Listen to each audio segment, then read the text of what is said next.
Hello बच्चों। अब हम सॉल्व करेंगे क्वेश्चन नंबर 14 प्रश्नावली 5.2 का। ठीक है। क्या दिया गया है? 10 और 250 के बीच में 4 से कितने गुणज हैं?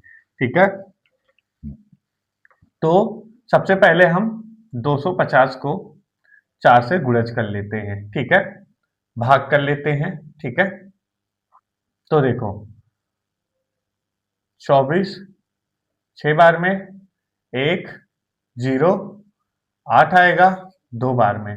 इसका मतलब क्या हुआ कि ये दो जो आपका आया है इसको आप 250 में माइनस कर देंगे दो को, तो कितना आएगा? 248। ठीक है।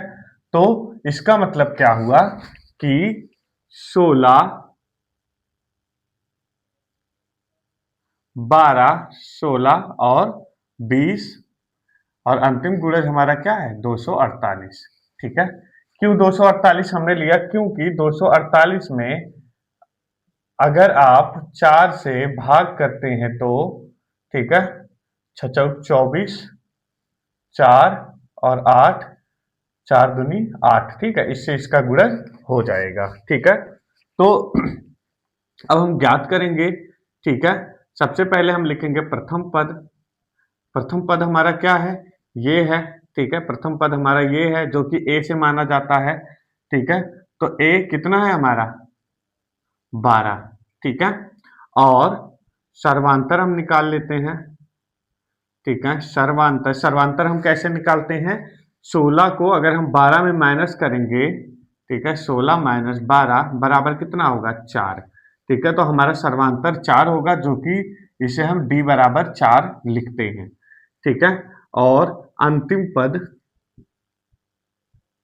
पद हमारा ये हमारा n होता है। ठीक है। अंतिम पद हमारा n होता है, जिसे हम an से भी रिप्रेजेंट करते हैं। ठीक है। तो an हमारा कितना है? 248। ठीक है। अब देखो, अब हम फॉर्मूला लगाएंगे। ठीक है। क्या फॉर्मूला होता है हमारा? an बराबर a प्लस n माइनस का 1 और d। ठीक है। तो an हमारा कितना है? 248 बराबर a हमारा कितना है? 12 प्लस n माइनस 1, d हमारा कितना है? गुणे 4। ठीक है। तो लिखेंगे 248 बराबर 12 प्लस, अब देखो n को 4 में गुणा करोगे तो कितना आएगा? 4n। 1 को 4 से गुणा करोगे तो क्या हो जाएगा? माइनस का 4। ठीक है। अब देखो 248। ठीक है। अब देखो यहाँ 12 है, प्लस का 12 है। ठीक है। और ये माइनस का 4 है, तो कितना हो जाएगा? माइनस का माइनस हो जाएगा तो ये हो जाएगा प्लस का 8। ठीक है। अब ये प्लस है तो प्लस 4n। ठीक है। अब देखो, अब 248 बराबर 4n को हम पहले लिख लेते हैं। ठीक है। 4n। ठीक है। और ये प्लस का 8 है, इस तरफ जाएगा तो माइनस का 8 हो जाएगा। ठीक है बच्चों। अब देखो हम लिखेंगे 4n बराबर 248। ठीक है। 248 48। ठीक है। 4n बराबर 248। इसको देखो देखो यहां से हम थोड़ा सा मिस्टेक कर दिए हैं। ठीक है बच्चों। तो देखो 248 बराबर 4 8 प्लस 4n। ठीक है। तो हम 248, ठीक है, इक्वल टू को हम बाद में लिख लेंगे। पहले 8 है तो ये प्लस का 8 है, तो ये क्या हो जाएगा? माइनस का 8 हो जाएगा। ठीक है। ये प्लस है तो ये माइनस हो जाएगा, ये हो जाएगा आपका, नहीं तो हम बराबर यहां लगा लेते हैं। ठीक है। 4n। ठीक है। समझ में आया बच्चों? देखो 248 है, 248 को हमने पहले लिखा, इक्वल टू को हमने बाद में लिखा, तो ये 8 प्लस का है तो माइनस का 8 हो जाएगा, बराबर 4n। ठीक है।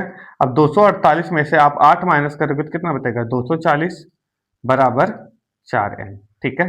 अब 4n को आप ऐसे लिख सकते हो n, 4 को आप नीचे लिख दीजिए और 240, ठीक है।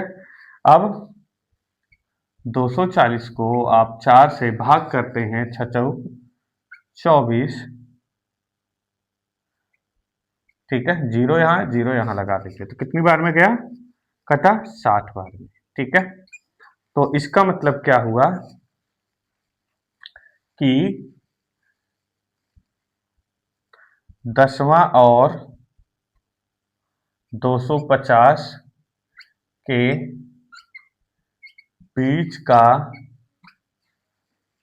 बीच में 4 का गुणज कितना है, 60 है, ठीक है। यही हमारा आंसर हो जाएगा, ठीक है बच्चों।